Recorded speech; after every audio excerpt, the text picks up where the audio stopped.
विमल पोलो जोबा केसरी, हर पल मनाओ केसरी त्योहार।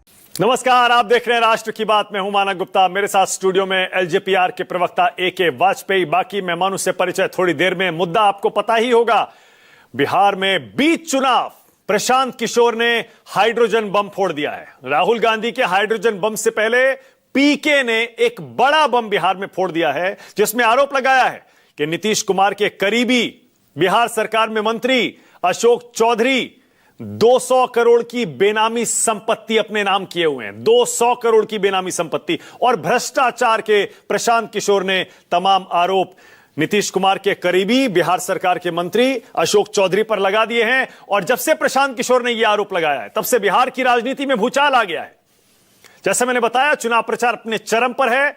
नीतीश कुमार और बीजेपी मिलकर भ्रष्टाचार को भी मुद्दा बनाने पर अड़े हुए थे कि तेजस्वी यादव, लालू यादव, चारा घोटाला, लैंड फॉर जॉब, तमाम तरह के ये मुद्दे हवा में उछाले जा रहे थे। लेकिन इस बीच प्रशांत किशोर ने जब से नीतीश कुमार के मंत्री पर भ्रष्टाचार का आरोप लगाया है, तब से जेडीयू बैकफुट पर है, बीजेपी बैकफुट पर है। पूरा एनडीए लगता है इन भ्रष्टाचार के आरोपों में घिर गया है, क्योंकि खबर यह आ रही है नीतीश कुमार ने अब अपने ही मंत्री अशोक चौधरी को अल्टीमेटम दे दिया है। बल्कि पार्टी के प्रवक्ता, सीनियर नेता है नीरज कुमार, उन्होंने तो मीडिया के सामने आकर बयान दे दिया, जिस पर आरोप लगा है उसे बाहर आकर इन आरोपों का स्पेसिफिक जवाब दे देना चाहिए।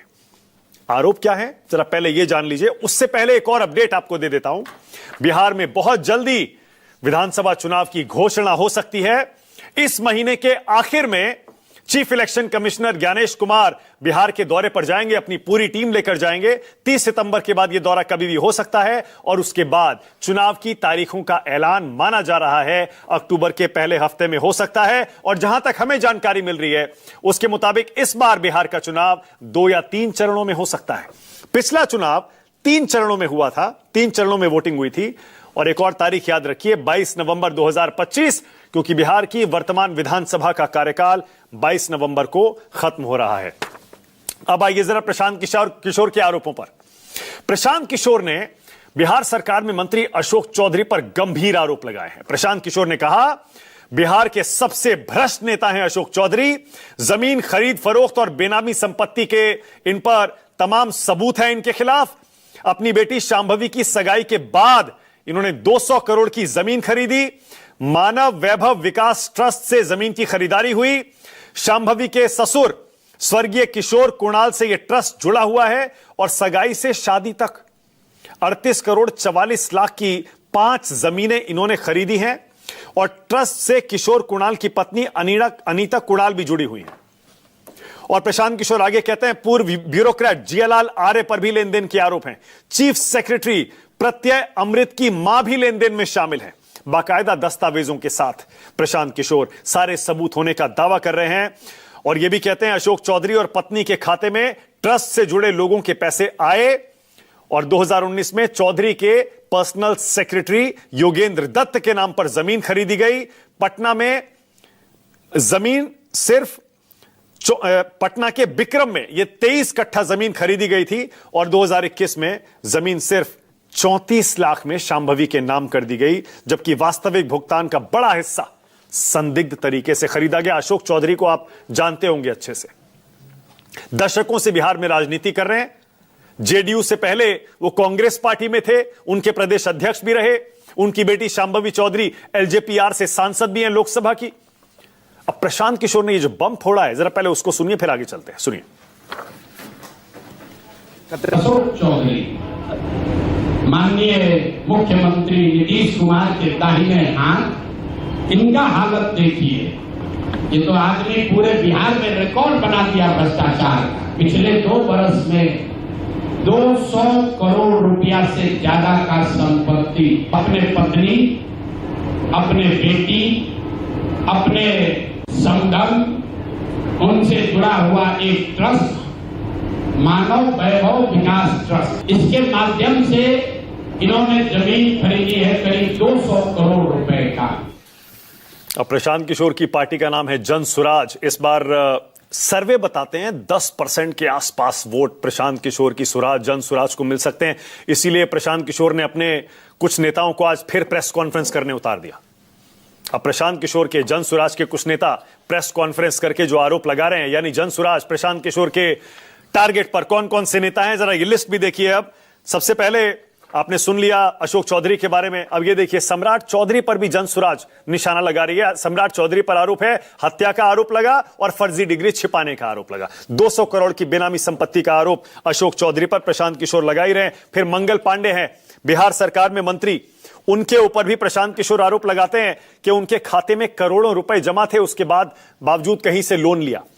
संजय जायसवाल पूर्व अध्यक्ष है बिहार बीजेपी के, उन पर भी आरोप लगा रहे हैं प्रशांत किशोर, कह रहे हैं पेट्रोल पंप और नगर निगम में आर्थिक गड़बड़ी इस नेता ने, संजय जायसवाल ने की है। थोड़ा विस्तार से भी आपको बता देता हूं, पहले सुनिए सम्राट चौधरी पर प्रशांत किशोर और उनकी पार्टी के आरोप क्या है। सम्राट चौधरी पर आरोप लगाती है जन सुराज और कहती है कि नाम बदलने में मास्टर हैं सम्राट चौधरी।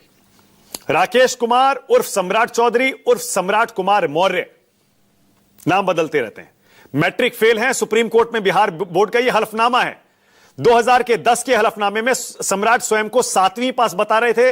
जो यूनिवर्सिटी नहीं है उस कामराज यूनिवर्सिटी से ग्रेजुएट हुए, मैट्रिक किया नहीं, कैलिफोर्निया यूनिवर्सिटी से डीलिट हो गए।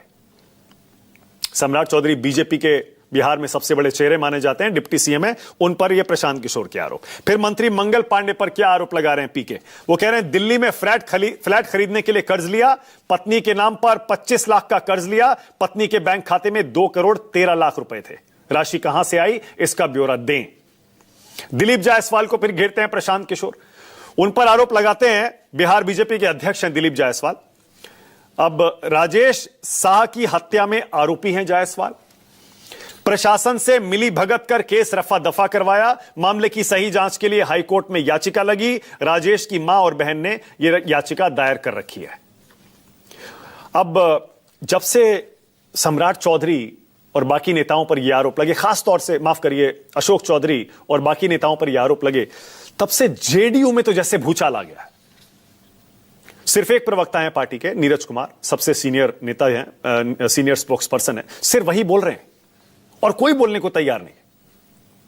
नीरज कुमार ने साफ साफ कह दिया अशोक चौधरी पर आरोप गंभीर हैं, इस पर चुपचाप बैठने से काम नहीं चलेगा, जवाब देना पड़ेगा, क्योंकि मामला सीएम नीतीश कुमार की छवि से जुड़ा है। पार्टी अग्नि परीक्षा से गुजर रही है, किसी मंत्री पर यह पहली बार गंभीर आरोप लगाए, यह सामान्य बात नहीं है। यह किसी एक मंत्री की छवि का नहीं, नीतीश कुमार की छवि का मामला है। क्या बोले नीरज कुमार, आप भी सुनिए। हम जीरो मुख्यमंत्री नीतीश कुमार जी राज्य के ऐसे मुख्यमंत्री हैं जिन पर विरोधी भी कोई आरोप नहीं लगा सकता है। पहली बार हम अग्नि परीक्षा से गुजर रहे हैं, तो जिन पर आरोप लगा है, हम जीरो टॉलरेंस की सरकार है, उनको आकर के पूरे तथ्यों के साथ मीडिया को बताना चाहिए कि आरोप में सच्चाई क्या है। गेंद उनके पाले में है। हम अपनी पार्टी की ओर से अनुरोध करेंगे कि आरोप आप पर लगे हैं, आपको मीडिया के सामने तथ्यों को रखना चाहिए। अब प्रशांत किशोर ने ये जो आरोप लगाया अशोक चौधरी पर, अशोक चौधरी का तो कोई रिएक्शन अभी तक आया नहीं है, पर हां उनकी बेटी जो कि एलजेपीआर से सांसद हैं, शांभवी चौधरी, वो जरूर ये कह रही है बकवास आरोप है, कोई सबूत उनके पास है नहीं, जब सबूत देंगे तब हम जवाब देंगे। क्या बोल रही है शांभवी, आप भी सुनिए। उस चीज को, उनकी जो हार की बौखलाहट है वो अब देखने को मिल रही है। जो चीज है ही नहीं उस चीज को वो फिल करने का कोशिश कर रहे हैं, और वो अपने कॉन्फ्रेंस में खुद ही कह रहे हैं कि मेरे पास सबूत नहीं है। बिना मतलब का आप एक फॉल्स प्रोपेगेंडा जो अपना स्प्रेड कर रही है, बहुत ही ज्यादा दुर्भाग्य की बात है। अब बीजेपी सांसद संजय जायसवाल पलटवार करते हुए प्रशांत किशोर को ही घेर रहे हैं। प्रशांत किशोर पर आरोप लगा रहे हैं वो, प्रशांत किशोर जैसे नटवर लाल ने मीडिया के सामने स्वीकारा है कि राम सेतु इंफ्रास्ट्रक्चर नाम की कंपनी ने उसे 14 करोड़ रुपए दिए थे। अयोध्या रामी रेड्डी जो देश के सबसे अमीर सांसद हैं, उन्होंने ये 14 करोड़ रुपया दिया था। उसके बाद तमाम सवाल भी पूछ रहे हैं संजय जायसवाल। वो कह रहे हैं 14 करोड़ रुपया ये जो दिया गया, ये जन सुराज को मिला तो पार्टी के खाते में क्यों नहीं जमा किया? प्रशांत किशोर ने अपने खाते में क्यों जमा कर रखा है? काला धन है क्या ये? प्रशांत किशोर पर पलटवार भी हो गया है। संजय जायसवाल को भी जरा आप सुन ही लीजिए, सुनिए। प्रशांत किशोर ने खुद बताया कि 14 करोड़ रुपए उसे अयोध्या रामी रेड्डी ने दिया है। परंतु वह पैसा क्यों जन स्वराज पार्टी के अकाउंट में जमा नहीं हुआ, इसका कारण उसने नहीं बताया। उसने यह भी नहीं बताया कि एनरिका एंटरप्राइजेज, इसके सभी डायरेक्टर्स ने मिलकर, और एनरिका एंटरप्राइजेज भी घाटे की कंपनी है, फिर भी उसने 20 करोड़ रुपए उसने प्रशांत किशोर के कहने पर क्यों दिया, यह वह बताएं। क्या आरोपों में दम है? जेडीयू में, एनडीए में अंदर क्या चल रहा है? चलिए डिबेट शुरू करते हैं। राष्ट्र की बात में आज का सवाल आपकी स्क्रीन पर। आज का मेरा पहला सवाल बिल्कुल सीधा। बीच चुनाव 200 करोड़ के भ्रष्टाचार में फंसा एनडीए। और दूसरा, राहुल से पहले क्या पीके ने फोड़ दिया हाइड्रोजन बम? हालांकि पीके पर खुद भी पलटकर आरोप लग गए हैं काला धन रखने के। किसके आरोप में कितना दम, आप खुद तय करिएगा। राष्ट्र की बात में आज मेरे साथ सबसे पहले पवन वर्मा का परिचय कराता हूं, जो कि महासचिव हैं जन स्वराज पार्टी के, पूर्व सांसद हैं। और आप जानते ही होंगे पवन वर्मा जी पहले एक जाने माने अफसर रह चुके हैं, पॉलिटिक्स में आए हैं तो फिर